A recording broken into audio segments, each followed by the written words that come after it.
They once called Earth a paradise, a lush world of endless forests, crystalline oceans, and gentle blue skies. In the great catalogs of the stars, Earth was seen as a crown jewel, the living proof that life could thrive in peace. But that illusion shattered when the planet began to turn against itself. Skies blackened with endless storms. Oceans swallowed cities. Forests mutated into wild, lethal jungles. What was once a haven became a crucible. It wasn't humanity that changed first. It was a world beneath their feet. Tectonic plates shifted unpredictably. Magnetic fields fluctuated wildly, distorting navigation, erasing infrastructure, unmooring entire continents from the systems they once depended on. Famine spread not because crops failed, but because the soil itself rebelled, chemically altered by forces humanity couldn't immediately comprehend. Diseases once thought extinct reemerged stronger, stranger, harder to kill. The question was no longer how to live comfortably. It became how to survive another year. The Interstellar Council convened to observe and judge Earth's transformation. Across thousands of worlds, they evaluated planets for their dangers: environmental hostility, biospheric volatility, the unpredictability of native life. All these were factors. Deathworld status was rare, reserved for the most lethal of worlds, planets where existence was a battle every single second. To most civilizations, death worlds were death sentences. To survive on one was to forge a species in fire. When Earth's candidacy for death world status first arose, it was met with ridicule. The Council remembered images of calm cities, vibrant metropolises, delicate civilizations obsessed with art and philosophy. How could such a world now claim the same title as the fire worlds of Vulcan Prime or the acid rains of Nine Tracks? But as the evidence was presented, the skepticism melted into a cold, reluctant awe. Footage showed megacities drowned beneath rising seas, skyscrapers torn apart by ionized hurricane winds, deserts consuming once thriving ecosystems in mere months. An untrained eye would see only disaster. But the counselors, who had seen the life and death struggles of countless species, saw something more chilling. Humanity was adapting, rapidly, grimly, without surrender.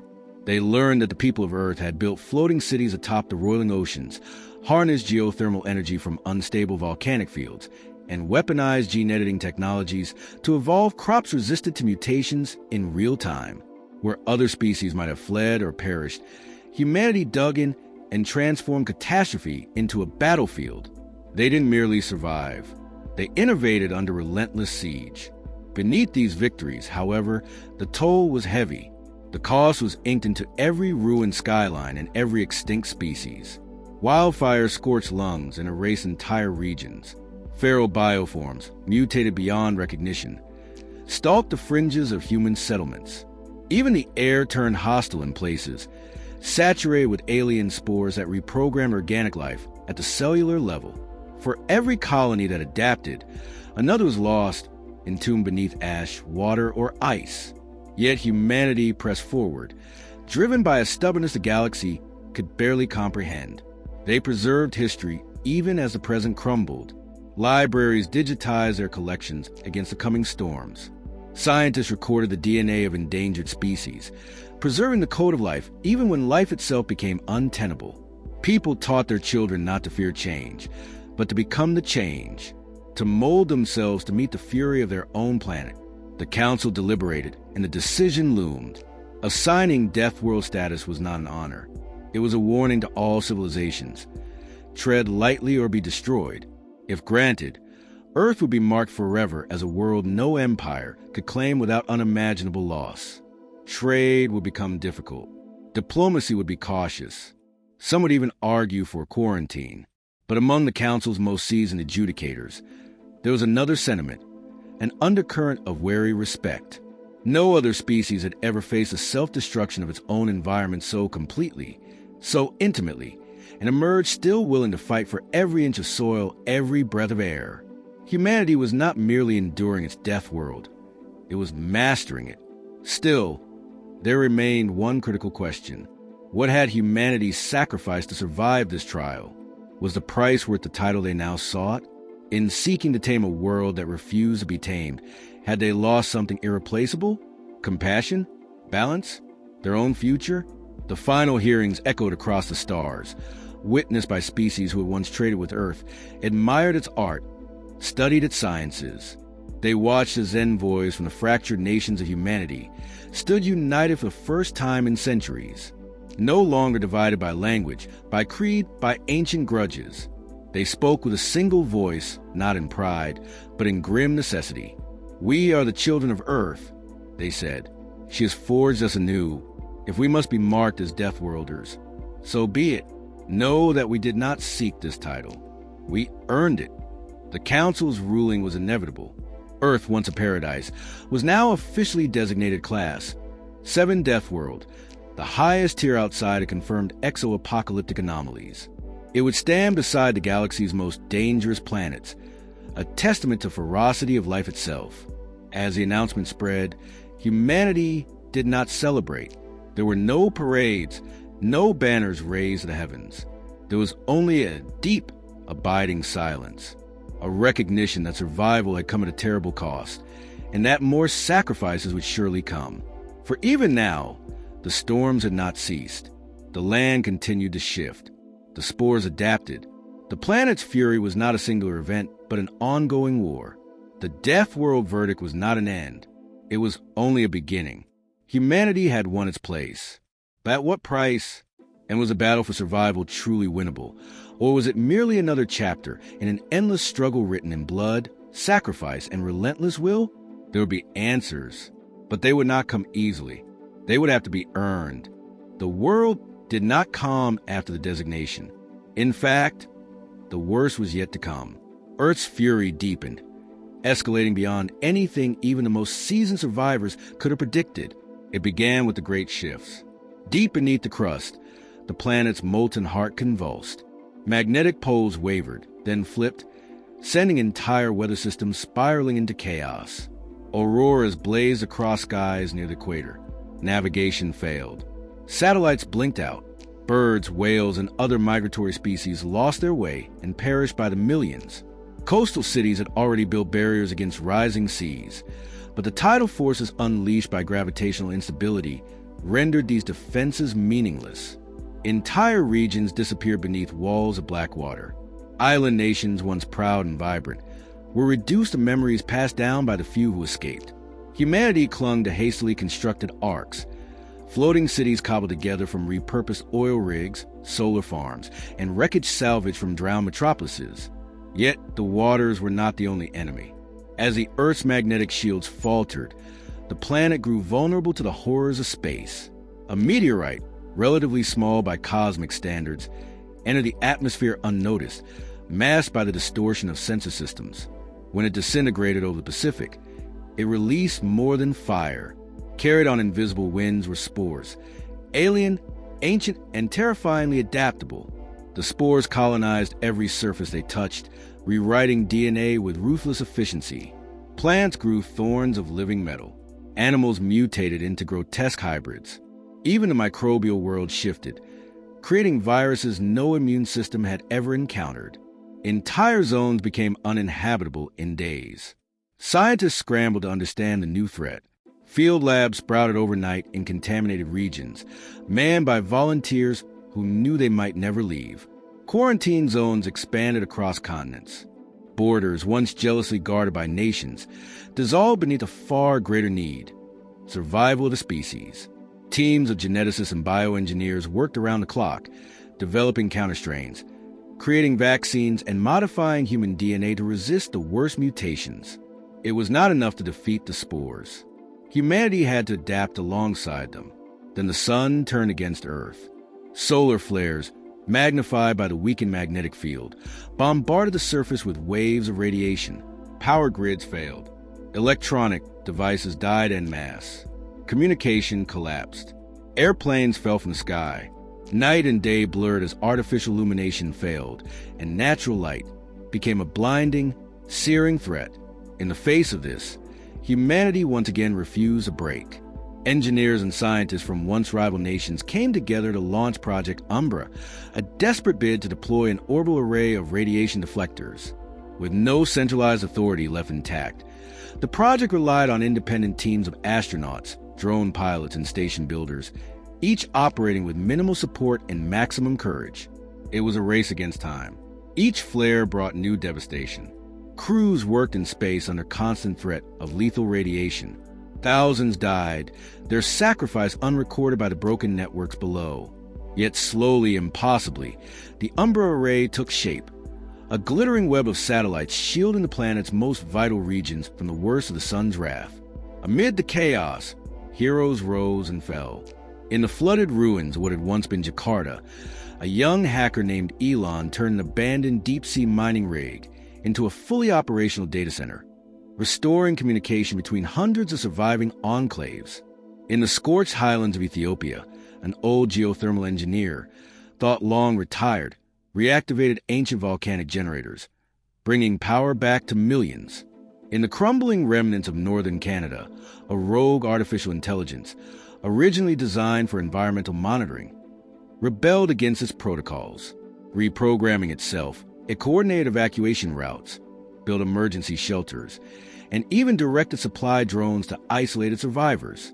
Humanity's tools, once feared for their potential autonomy, became allies in the fight for existence.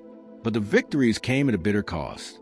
Each success was paid for with blood and sacrifice. Floating cities became overcrowded and resource-starved. Underground shelters grew claustrophobic, disease-ridden. Mental health crumbled under the relentless pressure. Suicide rates soared. Murders over supplies became daily occurrences in some zones. Still, the flame of humanity refused to extinguish. Teachers continued to educate children, even in flooded ruins. Doctors treated the wounded with salvaged supplies. Farmers found ways to grow food in irradiated soil, engineering crops that could thrive where none should. Stories were told around fires, songs sung through broken radios. Art and poetry, meaningless to survival, flourish in hidden corners of the broken world. These acts, seemingly small, were proof of humanity's refusal to become mere animals clinging to life. There remained something more, creatures of thought, memory, and meaning, even in the face of annihilation. This was what the Council had failed to understand fully. Survival was not humanity's greatest strength. It was creation amid destruction, hope amid despair. By the third year after the initial environmental collapse, Earth was unrecognizable. Maps were useless.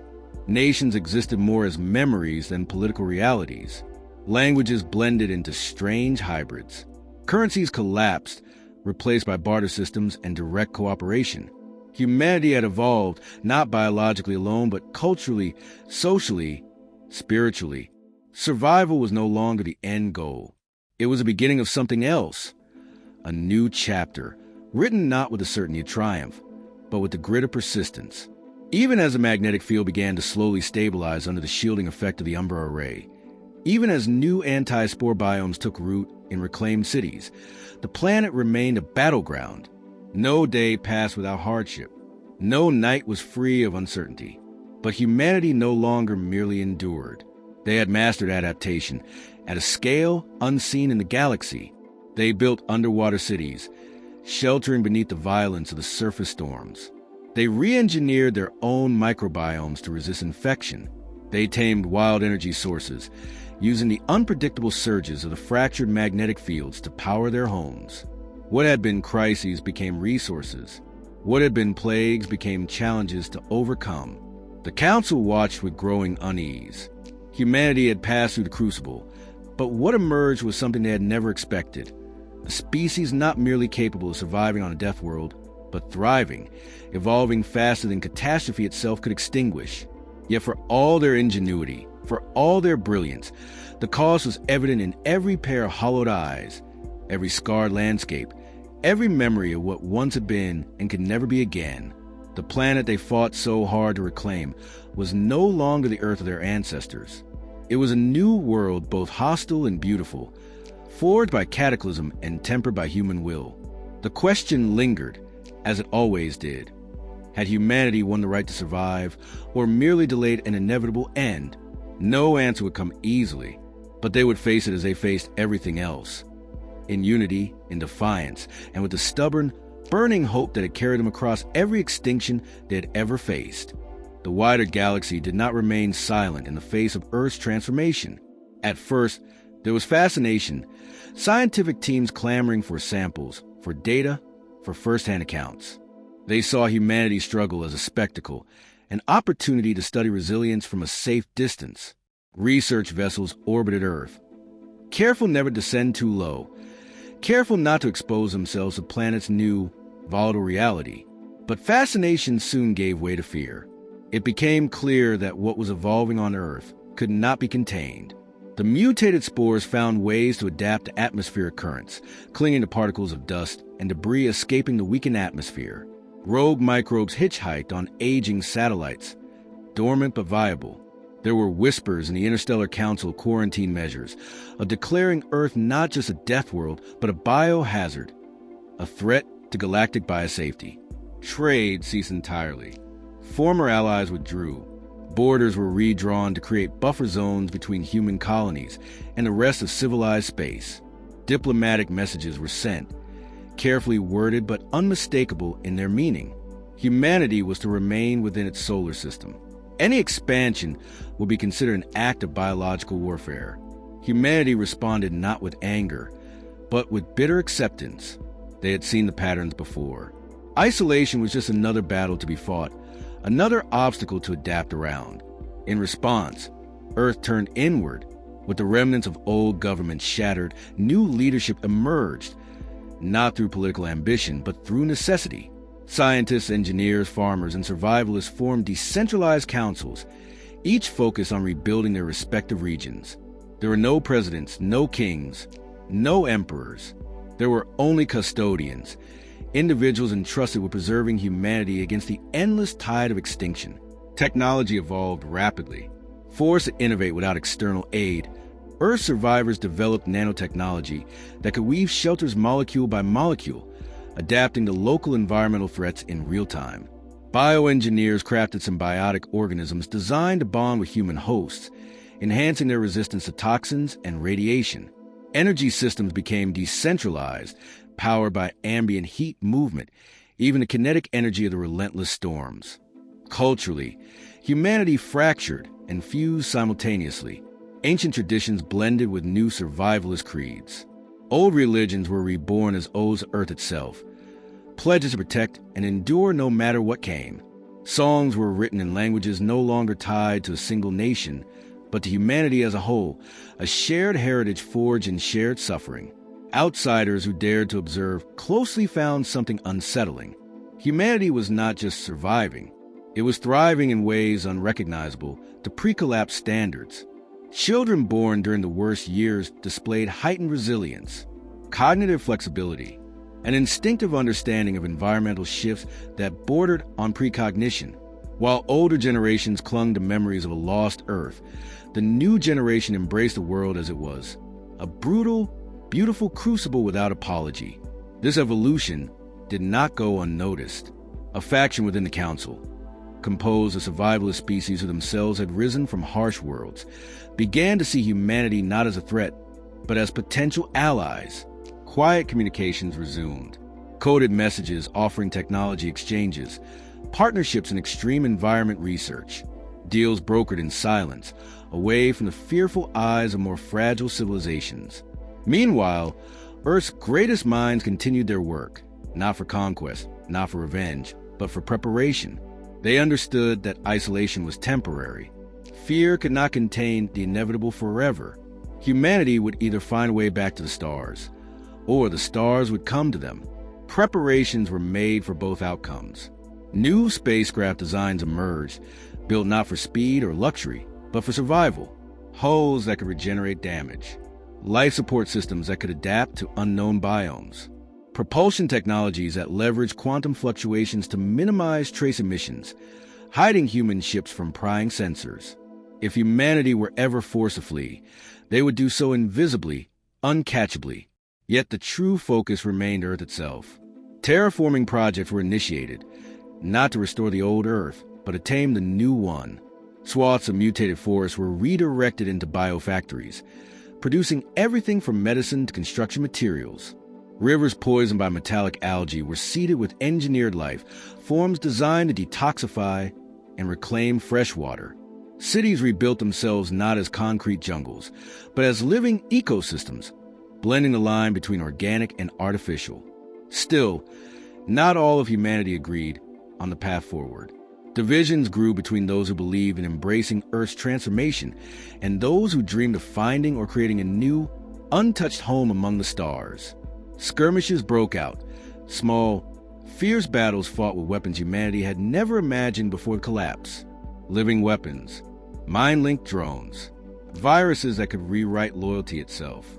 But each conflict, no matter how bitter, ended the same way, with compromise, negotiation, or quiet exile. There was no room left for endless wars. Resources were too scarce, threats too abundant. Humanity learned, painfully but permanently, that survival required unity, even among differences. In the shadows beyond Earth's orbit, other species watched with growing dread, not because humanity was building war fleets or plotting conquest, but because humanity had become something the galaxy had never truly seen before, a civilization that did not need conquest, comfort, or external validation to thrive. A civilization that can endure infinite hardship, infinite loss, and still find a way to adapt, to persist, to grow. Humanity no longer sought to dominate nature or other worlds. They had been humbled, reforged by their own home's rebellion. Their strength was no longer brute force, but resilience, the kind of resilience that could outlast empires, that could outlive stars. What terrified the Council most was not what humanity had lost, but what they had gained. A unity born not of law, but of necessity, a creativity sharpened by desperation, a patience unshakable even by centuries of hardship. For now, Earth remained silent. Its people focused on their world, their survival, but the galaxy understood someday humanity would return to the stars. Not as conquerors, but as survivors, builders, and if necessary, destroyers. A people would face extinction not once, but countless times, and each time emerge harder, sharper, stronger. The seeds had been planted. Time would reveal what kind of forest would grow from them.